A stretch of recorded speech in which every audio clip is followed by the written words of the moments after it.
Perkenalkan, nama saya Andini Putrani Dewi dengan NIM 22156138087 dari kelas 2B D3 Akuntansi. Dalam video ini, saya akan menjelaskan salah satu kasus pelanggaran kode etik akuntan dari perusahaan WorldCom. Jadi, bagaimanakah kasus tersebut?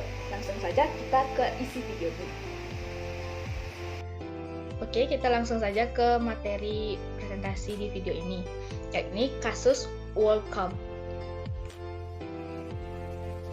Nah, sebelum lanjut ke videonya, alangkah baiknya kita mengetahui apa aja isi dari video ini nantinya. Yang pertama itu ada tentang WorldCom itu sendiri, perusahaan apa itu. Yang kedua itu adalah gambaran untuk kasusnya. Yang ketiga adalah pihak yang terlibat. Dan keempat adalah analisis kasus. Baik, yang pertama adalah tentang WorldCom. Jadi, WorldCom merupakan perusahaan penyedia layanan telepon jarak jauh yang didirikan oleh Bernard Ebers di tahun 1983. Perusahaan ini berkantor pusat di Clinton, Mississippi, Amerika Serikat. WorldCom mengalami perkembangan yang pesat karena mengakui sisi beberapa perusahaan sehingga membuatnya menjadi salah satu perusahaan terbesar dalam industri telekomunikasi. Perusahaan ini menyediakan berbagai macam produk di seluruh dunia seperti data, internet, komunikasi telepon, layanan telekonferensi melalui video, sampai penjualan kartu telepon prabayar untuk sambungan internasional. Nah, pada tahun 1999 terjadi masalah fundamental ekonomi pada WorldCom, yaitu terlalu besarnya kapasitas telekomunikasi. Ini terjadi karena pada tahun 1998 Amerika mengalami resesi ekonomi. Hal ini berimbas pada pendapatan WorldCom yang menurun drastis sehingga pendapatan ini jauh dari yang diharapkan. Keadaan ini membuat pihak manajemen perusahaan melakukan praktek-praktek akuntansi untuk menghindari berita buruk tersebut. Berikut adalah dampak dari kasus WorldCom. Yang pertama, nilai saham WorldCom anjlok. Kedua, pegawai mengalami kerugian dana pensiun. Yang ketiga, 17.000 orang kehilangan pekerjaannya. Dan yang terakhir, WorldCom mengalami kebangkrutan. Nah, jadi gimana sih kasus WorldCom ini? Berikut adalah penjelasan mengenai gambaran kasus WorldCom. Oke, jadi pada tahun 1999 sampai tahun 2000, WorldCom memanipulasi laporan keuangan perusahaan untuk mempertahankan harga saham. Pada awal tahun 2000, WorldCom sudah mengalami kemerosotan. Ini disebabkan karena pendapatan mengalami penurunan dan utang semakin bertambah. Serta nilai saham juga terus mengalami penurunan. Hal ini membuat CEO dari WorldCom yaitu Bernard Ebers dan CFO yaitu Scott Sullivan mengambil jalan keluar dengan memanipulasi laporan keuangan perusahaan. Manipulasi yang mereka lakukan yakni membukukan pengeluaran sebagai pemasukan, meningkatkan pendapatan dengan entry akun palsu, dan memindahkan akun beban ke akun modal. Yang kedua yaitu pada Juni 2002, skandal terbongkar. Skandal ini terbongkar oleh audit internal yakni Cynthia Cooper yang menemukan entry neraca palsu senilai lebih dari 3,8 miliar dolar. Dan pemerintah federal AS memulai penyelidikan informal terhadap WorldCom pada bulan yang sama pula. Dan pada tanggal 26 Juni 2002, SEC AS mengajukan tuntutan perdata terhadap WorldCom atas dugaan melakukan penipuan. Dan pada Juli 2002, WorldCom mengumumkan telah memalsukan laporan keuangan dan skandal akuntansi WorldCom terungkap secara luas ke publik. Lanjut, pada tahun 2000 sampai tahun 2004, WorldCom mengalami kebangkrutan dan harus membayar denda sebesar 500 juta US dollar. Dan terakhir, Pada tahun 2005, pihak-pihak yang terlibat dalam skandal tersebut diadili dan sang CEO, Bernard Ebbers, dihukum 25 tahun penjara. Baik, yang ketiga kita lanjut ke pihak-pihak yang terlibat. Yang pertama ada Bernard Ebbers. CEO dari Wellcome ini terlibat dalam manipulasi perusahaannya. Yang kedua itu ada Scott Sullivan, CFO yang dengan sengaja memasukkan biaya sewa jaringan ke pos yang tak seharusnya.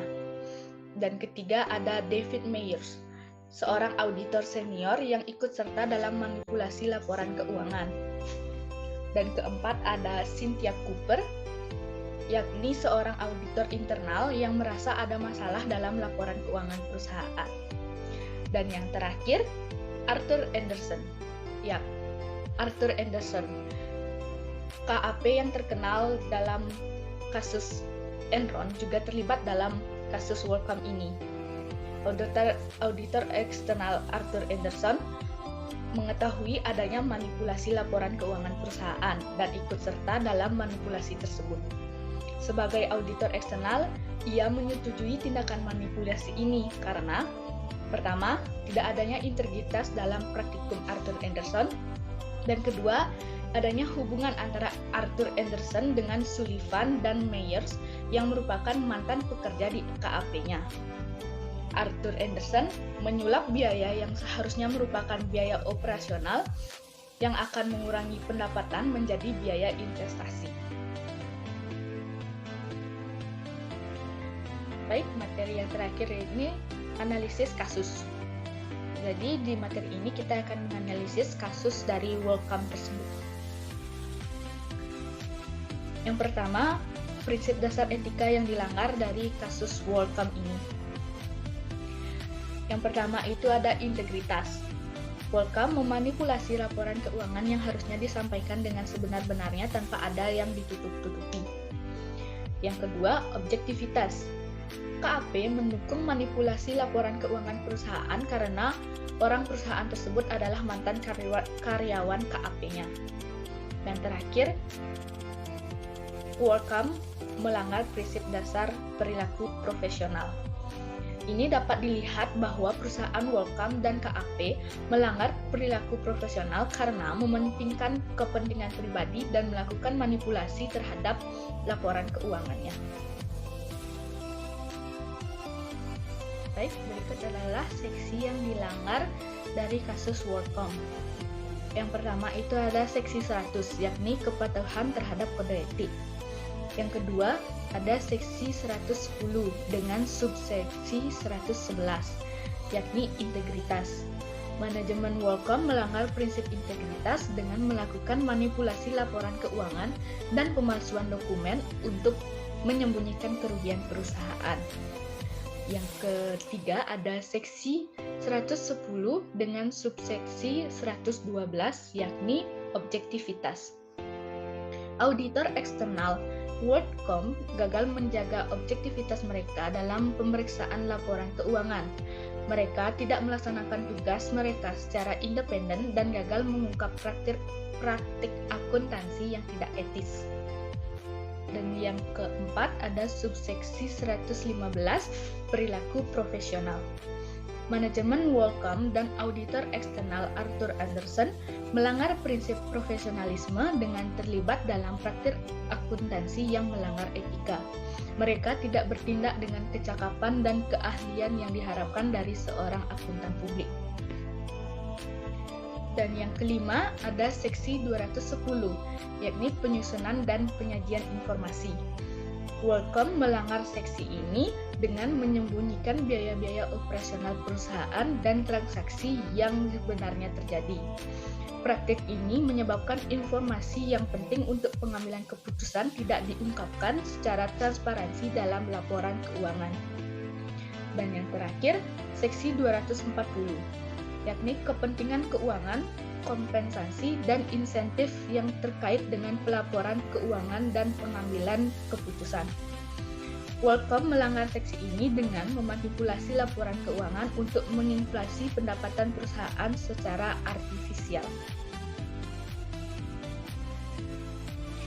Baik, itulah tadi penjelasan mengenai kasus Wolfram. Mohon maaf bila ada salah kata, saya tutup dengan terima kasih. Baiklah, itu tadi penjelasan saya mengenai salah satu kasus pelanggaran kode etik akuntan, yakni di perusahaan Wolfram. Mohon maaf bila ada kesalahan dan kekeliruan. Saya tutup dengan terima kasih.